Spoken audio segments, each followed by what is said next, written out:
خربوزہ، اور اگر رمضان المبارک ہو اور فروٹ چاٹ میں خربوزہ نہ ہو تو مزہ نہیں آتا ہے. اور بالکل اب مسئلہ یہ بھی ہوتا ہے کہ خربوزہ خریدیں کیسے. میٹھا خربوزہ ڈھونڈنا ایک بہت بڑا ٹاسک ہوتا ہے.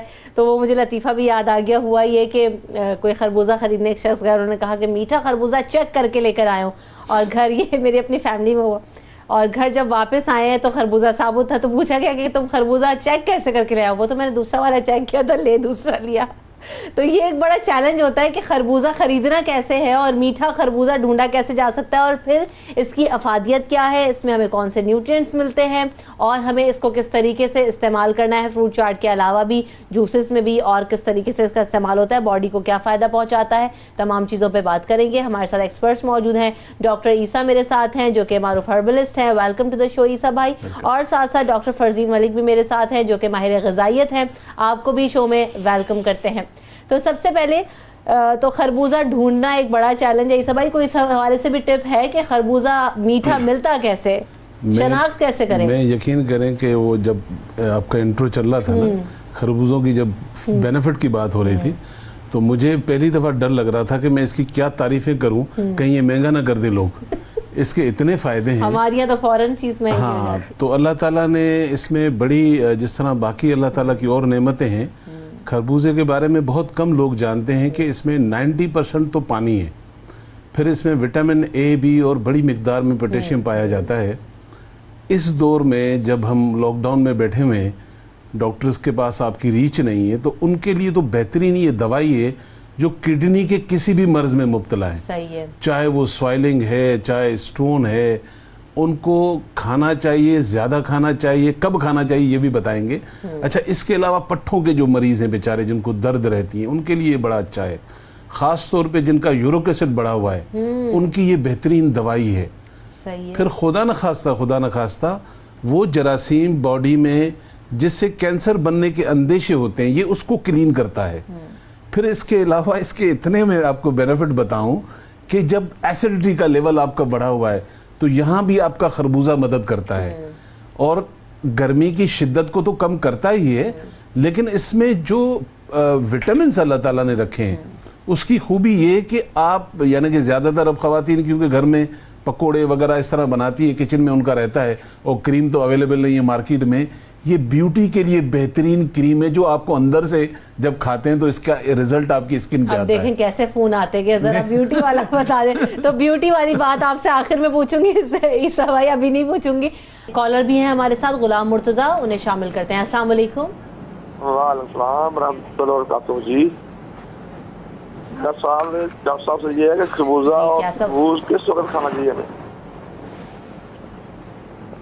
وقت کیا ہو خربوزہ اور تربوز؟ دیکھیں، اگر رمضان نہ ہوتا تو میں یہ ضرور کہتا کہ اس کو آپ صبح کھائیں، دوپہر میں کھائیں، لیکن کیونکہ سحری میں وقت بہت کم ہوتا ہے اور اس کے اوپر پانی پینا آپ کے لیے خطرناک بن سکتا ہے. اس کی وجہ یہ کہ اس کے اوپر اگر آپ پانی پئیں گے تو ہیضہ ہونے کا خطرہ ہے، آپ کا پیٹ خراب ہو سکتا ہے، یا آپ کو پھر اور کوئی شکایت ہو سکتی ہے. تو اس کا بہترین وقت ہے کہ آپ جب افطار کرتے ہیں پہلے سنت ادا کر لیں، کھجور وغیرہ لے لیں، اور پھر دل بھر کے اس کو کھائیں، کیونکہ پانی تھوڑا سا پینا ہے، اس کے اندر خود اتنا پانی ہے.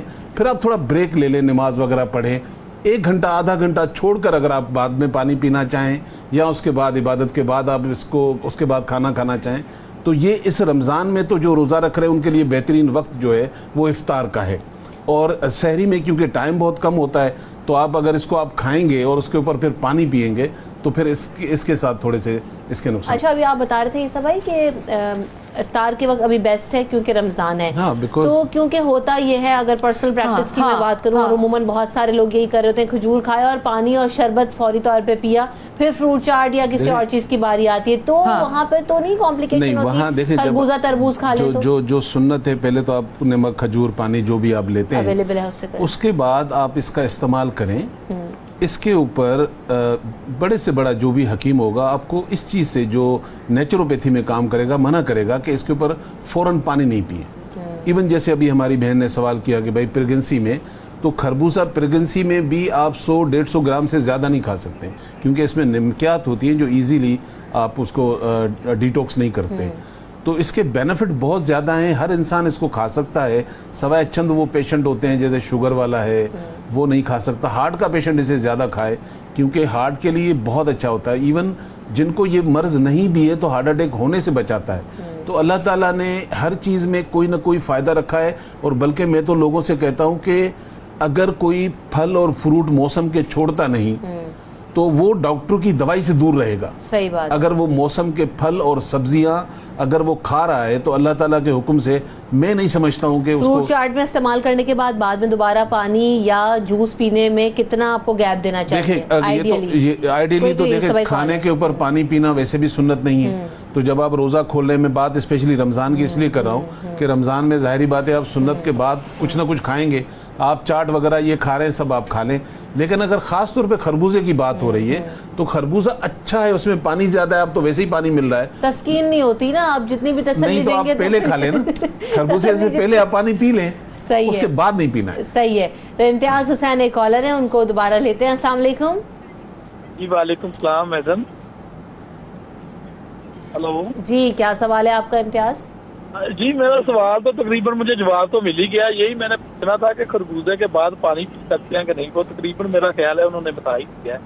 دیکھنے جو مزید اگر چلیں آپ کے سوال کا جواب آ گیا اور آپ کی کال بھی شامل ہو گئی, تو آپ کے کال کرنے کا شکریہ. محمد اسلم ہمارے ساتھ کالر ہیں, ان کو شامل کر لیتے ہیں. السلام علیکم.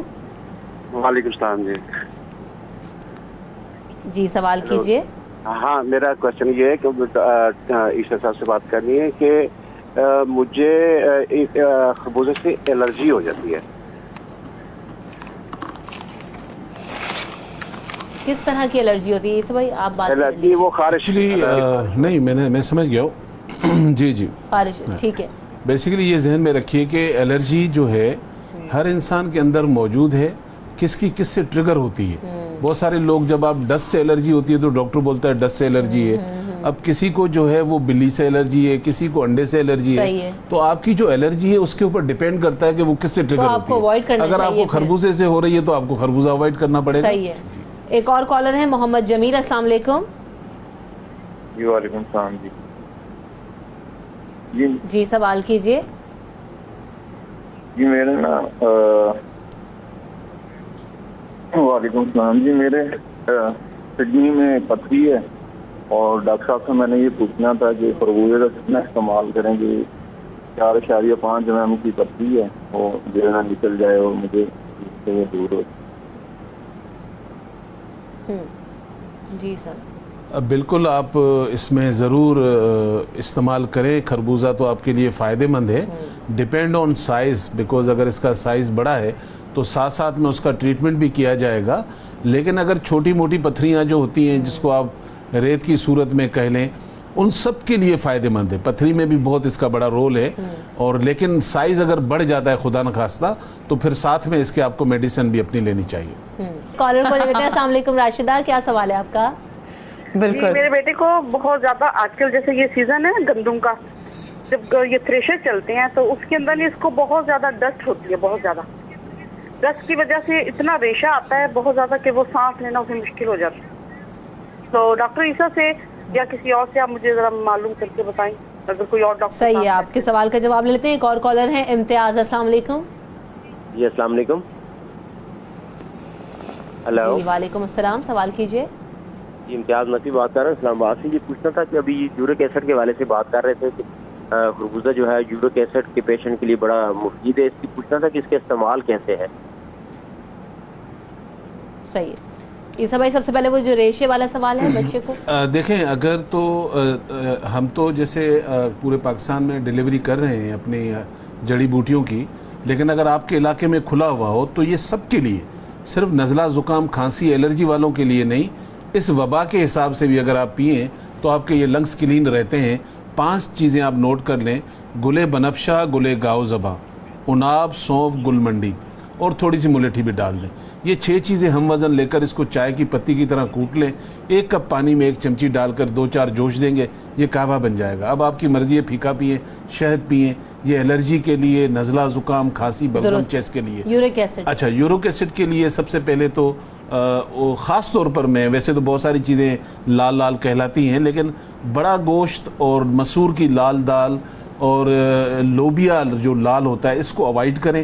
اور یورک ایسڈ کے لیے بہت فائدہ مند ہے, ایز اے دوائی ہے. میں تو یہ کہتا ہوں کہ میری 2000 سی دوائی سے بھی زیادہ فائدہ مند ہے اگر لوگ اس کو سمجھنا چاہیں تو اس کو کھانا چاہیے. تو اب ذرا بیوٹی کے حوالے سے بھی بات کر لیتے ہیں. تو جیسے ڈاکٹر فرزین نے بھی کہا کہ اس میں کیریٹن ہے, تو کیریٹن کے تو بالوں کے لیے بھی اچھا ہوتا ہے, اسکن کے لیے بھی اچھا ہوتا ہے. عیسیٰ بھائی کیسے استعمال کریں؟ دیکھیں وہی اگین بات آ جائے گی کہ کیونکہ اس موسم میں آتا تو ہے یہ, لیکن رمضان میں کیونکہ آیا ہوا ہے تو اس کے بینیفٹ تو اب وہی لے سکتے ہیں جو افطار کے بعد اس کو کھا رہے ہیں.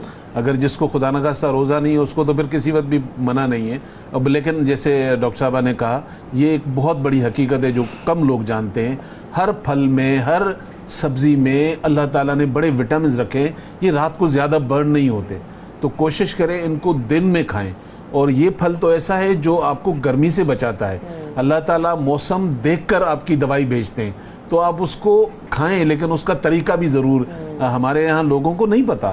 جیسے ہمارے یہاں ہماری بہن نے کہا جی وہ کھجور کھانے سے منع کیا ہوا ہے پریگننسی میں. آپ کو پتا ہے کہ کھجور ماں کو جتنے وٹامنز پرووائڈ کرتا ہے اور اس کے بچے کو کھانے چاہیے. اور سیکنڈلی سیب, چقندر, گاجر کا جوس ایسی ماؤں کو پینے چاہیے تاکہ ان کے بچے بھی خوبصورت نکلیں اور خون کی کمی بھی پوری ہو. اور کچھ چیزیں ایسی ہیں, if I'm not wrong, کیونکہ ڈاکٹر فرزین اور آپ بھی ہیں تو کریکٹ کیجئے گا اگر میں غلط کہہ رہی ہوں, تو کھجور, کیلا, یہ میرے خیال سے کہا جاتا ہے کہ کمپلیٹ نیوٹرینٹ ہے اور پوری میل ہے یہ. اگر آپ ان کو استعمال کریں, 2 کیلا 2 کھجور, تو یہ تو کمپلیٹ میل کہلاتی ہے. یہ جو بیج ہیں خربوزے کے, یہ ہربل میڈیسنز وغیرہ میں بھی استعمال ہوتے ہیں اور کہاں کہاں؟ یہ مزے کی بات بتاؤں, صدیوں سے مشہور ہے 4 مغز.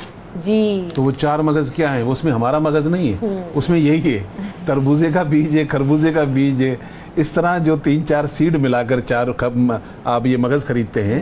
اس کے بینیفٹ سب سے زیادہ خاص طور پہ آپ کی میموری کے لیے ہیں, آپ کی سلیپنگ ڈس آرڈر کے لیے ہیں. پھر اس میں اومیگا 3 بہت زیادہ ہے, تو آپ کو ویسے ہی انرجی لیول یہ بوسٹ کرتے ہیں. ہم تو کئی میڈیسن میں اس کو یوز کرتے ہیں.